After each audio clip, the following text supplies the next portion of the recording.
Oke guys, kembali bersama TPB Santuy. Kita lanjut ngebahas tentang maksimum dan minimum dari fungsi multivariabel. Nah, jadi di sini kita diberikan f sebagai fungsi dari x dan y, yaitu f sama dengan xy ditambah 2 per x ditambah 4 per y. Nah, kita diminta untuk menentukan titik maksimum dan minimum lokalnya, gitu. Nah, jadi kalian seperti biasa boleh cobain dulu sendiri, terus kita bahas bareng-bareng. Oke. Nah, jadi buat mencari titik maksimum atau minimum, yang pertama-tama kita lakukan adalah mencari titik kritis.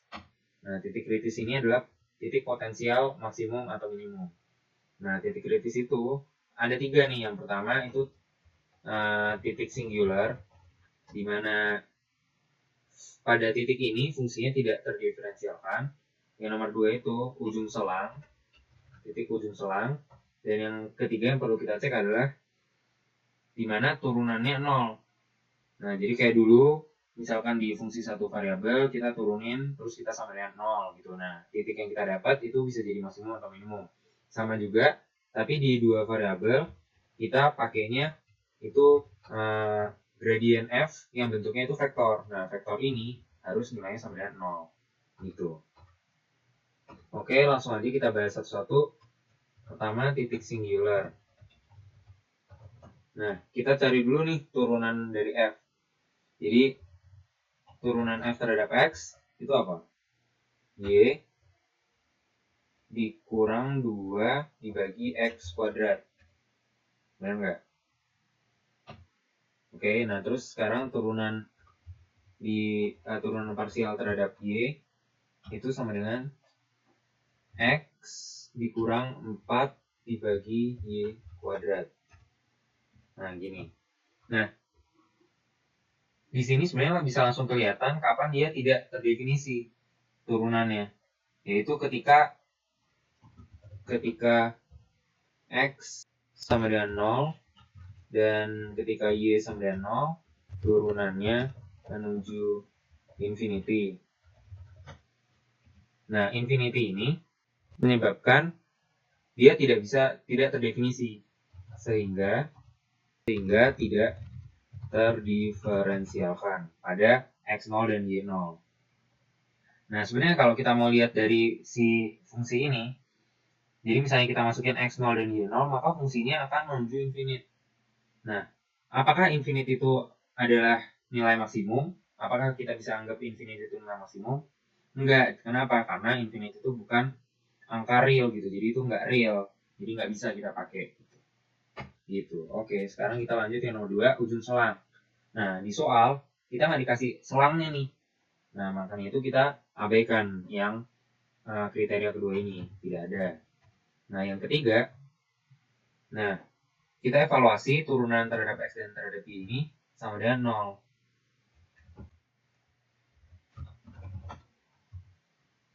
Sama dengan 0.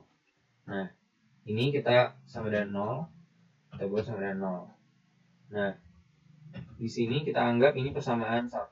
Yang ini kita anggap persamaan 2.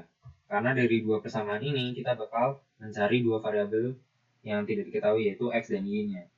Nah, kita coba ya persamaan 2. Dari persamaan 2 kita dapat bahwa x sama dengan 4 dibagi y kuadrat. Nah, substitusi ke 1 kita dapat bahwa y sama dengan 2 dibagi x kuadrat. 2 dibagi 4 per y kuadrat. Ini ya. Nah, berarti y itu sama dengan 2 dibagi 16 dikali y pangkat 4. Nah, lanjut, berarti kita bisa pindahin ke kiri semua. Jadi, y minus 1/8 y pangkat 3 sama dengan 1/8 y pangkat 3 sama dengan 0. Ini kan ya? Nah, di sini berarti kita bisa dapat, kita simplifikasi lagi. Y 1 minus 1/8. Oh, sorry, ini y pangkat 4. Oh, y pangkat 3. Nah, ini baru di sini y pangkat 3. Ini sama dengan 0. Nah, di sini berarti kita dapat sehingga Y1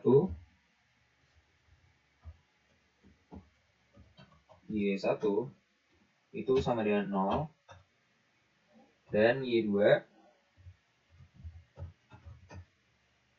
sama dengan nih 1 min 1/8 Y pangkat 3 sama dengan 0. Berarti 1 sama dengan 1/8 Y pangkat 3.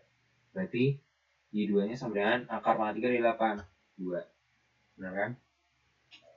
Nah, untuk 2 ini, Y1 sama dengan 0 dan Y2 sama dengan 2 ini, kita mau cari nilai X-nya.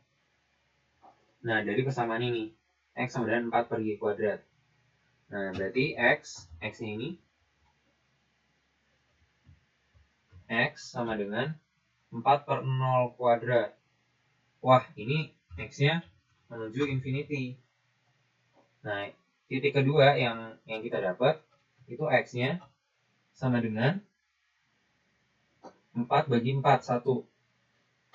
Nah, karena titik infinity ini nggak mungkin, sehingga jadi kita peroleh titik kritis 1,2. Jadi ini aja yang bisa dipakai. Nah, sekarang kita cek apakah titik 1,2 ini adalah titik maksimum, minimum, atau saddle point. Caranya gimana? Dengan uji turunan kedua. Nah, jadi di uji turunan kedua ini kita akan mencari nilai turunan kedua terhadap X dan mencari nilai D, di mana D adalah turunan kedua terhadap X dikali turunan kedua terhadap Y dikurangin turunan campuran kuadrat. Nah, ini berapa? Nah, positif negatif dari dua parameter ini, fxx dan D, akan menentukan apakah dia titik maksimum, minimum, atau saddle point. Gitu. Nah, jadi kita hitung dulu ya masing-masing turunan kedua terhadap X, Y, dan turunan campurannya. Nah, turunan kedua terhadap X itu sama dengan, nah jadi ini kita turunin lagi terhadap X. Berarti kita dapat 4 per X pangkat 3. 4 per X pangkat 3. Nah, terus sekarang turunan kedua terhadap Y ini sama dengan, ini kita turunin terhadap Y, berarti 8 per Y pangkat 3. 8 per Y pangkat 3. Nah, terus turunan campurannya itu berarti ini kita turunin terhadap Y 1. Atau boleh juga ini kita turunin terhadap X, sama juga 1. Oke, nah berarti kita sekarang evaluasi fxx dan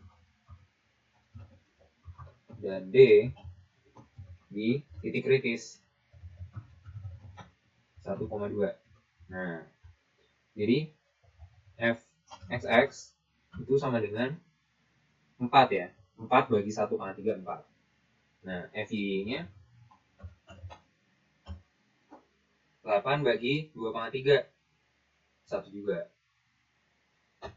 Nah, fxy ini sama dengan 1. Nah, sekarang kita udah dapat nih fxx-nya segini. Sekarang kita hitung D. D-nya berapa?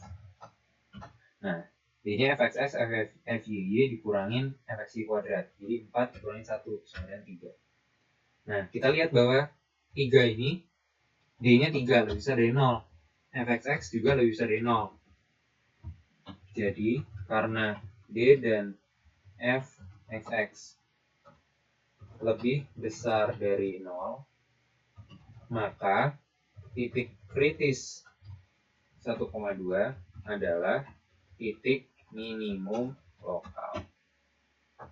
Gitu guys. Oke, sekian pembahasan kali ini. Semoga membantu kalian memahami materi ini. Jangan lupa like dan subscribe kalau kalian suka. Dan stay at home guys. Jaga kesehatan sampai virus corona ini berakhir. See you.